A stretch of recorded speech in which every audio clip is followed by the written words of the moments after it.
Hi friends, எல்லாருக்கும் வணக்கம். இது வள்ளியம்மைத்தோட்டம். நான் உங்கள் அழகிரி. இன்றைக்கி நம்ம பார்க்க போகிறது புதினா எப்படி விளைவிக்கிறது அப்படி தான் பார்க்க போகிறோம். அதுக்கும் முன்னாடி நம்ம சேனலில் பண்ணோம் இல்லையா, ஒரு 1.5 மந்த்தாக ஆரம்பத்துலேருந்து நட்ட நம்ம முள்ளங்கி, கத்திரிக்காய், தக்காளி வந்து பூ வச்சுருக்கு, கத்திரிக்காய் காய்ச்சிருச்சு, முள்ளங்கி இப்போ தான் கொஞ்சம் வளர ஆரம்பிச்சிருக்கு. வாங்க அதெல்லாம் ஒரு வியூ பார்த்துட்டு வந்துடலாம். நம்ம தோட்டத்தில் ஃபஸ்ட்டு கத்திரிக்காய் காய்ச்சிருக்கு. நம்ம வச்ச செடியில் பாருங்கள், எந்த ஒரு பூச்சி எதுவுமே இல்லை, நல்லா இருக்குது. அப்புறம் முள்ளங்கி பாருங்கள், இதுதான் நம்ம நட்டது. ஒரு 20-25 டேஸ் ஆகிருக்கும் நம்ம முள்ளங்கி நட்டு. இந்த அளவுக்கு க்ரோத்து பார்க்கவே க்ரீனிஷாக நல்லா இருக்குது இந்த பேக்கில் பார்க்குறதுக்கு. தக்காளி வந்து இப்போ தான் நம்மளுக்கு பூ வச்சுருக்கு. இப்போ பாருங்கள், உங்களுக்கு பார்த்தாலே தெரியுது. நம்ம ஃபஸ்ட்டு நட்டது தக்காளி தான்.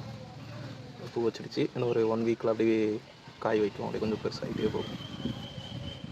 வெண்டைக்காய் இதை பாருங்கள் எந்த அளவுக்கு வளர்ந்துருக்கு அப்படின்னு. அப்புறம் இந்த வெண்டைக்காய் உள்ள பார்த்திங்கன்னா கொஞ்சம் ஒரு சில களைகள்லாம் இருக்குது. நம்ம சின்னதுலேயே வேரோடு எடுத்துட்டோம் அப்படின்னு கேட்டிங்கன்னா அது பெருசாகாது, வேரும் ஸ்ப்ரெட் ஆகாது. இந்த செடியில் எந்த செடியில் உங்களுக்கு களை இருந்தாலும் சின்னதுலேயே கொஞ்சம் எடுக்கிறது நல்லது. இப்போ பாருங்கள், வெண்டைக்காய் இருந்த கலையெல்லாம் எடுத்தாச்சு. அவ்வளோதான், ஒரு 2 மினிட்ஸ் ஆச்சு. இதுதான் நம்ம நட்ட மிளகா. ஒரு 20 டேஸ் ஆகியிருக்கும் அப்படின்னு நினைக்கிறேன். பட் ஆனால் பூச்சி உட்காருது, என்ன ரீசன் தெரியல. நம்ம எதுவும் கெமிக்கல் ஃபெர்டிலைசர்லாம் யூஸ் பண்ணல.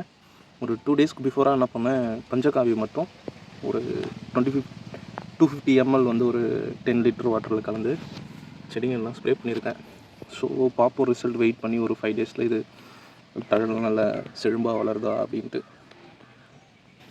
அப்புறம் நம்ம 4 ரோஸ் நட்டோம் இல்லையா, அதில் வந்து ஃபஸ்ட்டு பூ நம்மளுடைய தோட்டத்தில் இன்றைக்கி பூத்துருக்கு. அந்த ரோஸ் தான் இது. வந்து பெங்களூர் ரோஸ்ன்னு சொன்னாங்க, அதுதான். நல்லாவே பூத்துருக்கு.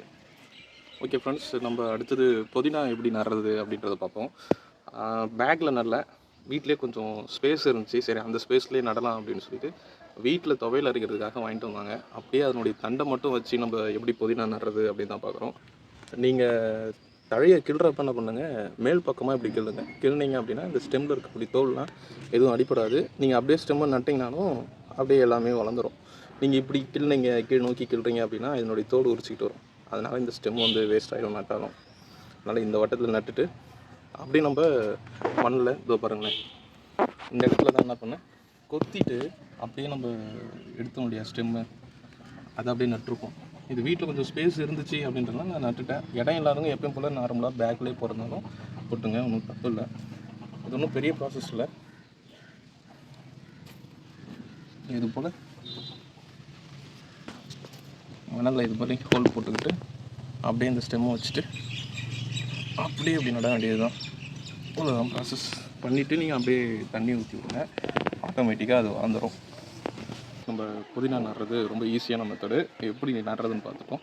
ஏதாவது வீட்டில் திடீர்னு ஒரு எமர்ஜென்சி, எந்த ஒரு குழம்புமே வைக்க முடியல அப்படின்னா அப்படியே வீட்டில் இருந்துச்சுன்னா அப்படியே பிரித்து நம்ம ஏதாவது ஒரு டிஷ்ஷஸ் ரெடி பண்ணிக்கலாம். ஸோ அதுக்காக தான் இது வீட்டில் எப்படி நடுறது அப்படின்னு பார்த்தோம். அப்புறம் இன்றைக்கான இன்ஃபர்மேஷன் என்ன அப்படின்னு பார்த்தீங்கன்னா, இந்த கிராமப்புறங்கள்லாம் வந்து இந்த ஏலம் விடுவாங்க. இந்த பெட்ஷீட்டு அதெல்லாம் எடுத்து வந்து ஏலம் அப்படின்னு சொல்லுவாங்க. ரீசெண்டாக நம்ம ஊரில் வந்து இருந்தாங்க. அவங்கள பார்த்தீங்கன்னா ஒரு 6-5 இயர்ஸாக இதனுடைய தொழில் வந்து ரொம்ப பாதிக்கப்பட்டிருக்கு. யாருமே இதை லைக் பண்ணுறதில்ல. பெரிய பெரிய துணி கடைகளில் தான் எல்லாமே பொருள் வாங்க ஆரம்பிச்சிட்டாங்க.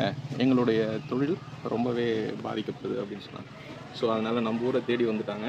அதுவும் ஒரு பாரம்பரியமான ஒரு தொழில்ன்றதுனால நான் அதில் ஒரு பெட்ஷீட் வாங்கினேன். அதே போல் உங்கள் ஊரில் வந்து இது மாதிரி ஏதாவது ஏலம் போடுறாங்க, ஏலம் விட்டுறாங்க அப்படின்னா நீங்களும் வாங்கி இது போல் அழிஞ்சிட்டு வரக்கூடிய தொழில் அழியக்கூடியதை நீங்கள் கொஞ்சம் பாதுகாக்கணும் அப்படின்னு நினைக்கிறேன். அதே போல் தெரு மேலே வந்து ஒரு சில பொருள்கள்லாம் விற்பாங்க இல்லையா, அவங்ககிட்டும் பொருளை வாங்கினீங்கன்னா அவங்க மனசும் நிறைவடையும். அவங்களும் இது மாதிரி தொழில் செய்கிறதுக்கு ஒரு ஆரோக்கியமாக இருக்கும். நெக்ஸ்ட் வீடியோவில் எபிசோடில் என்ன நடக்குதுன்றதை நான் உங்களோட பகிர்ந்துக்கிறேன்.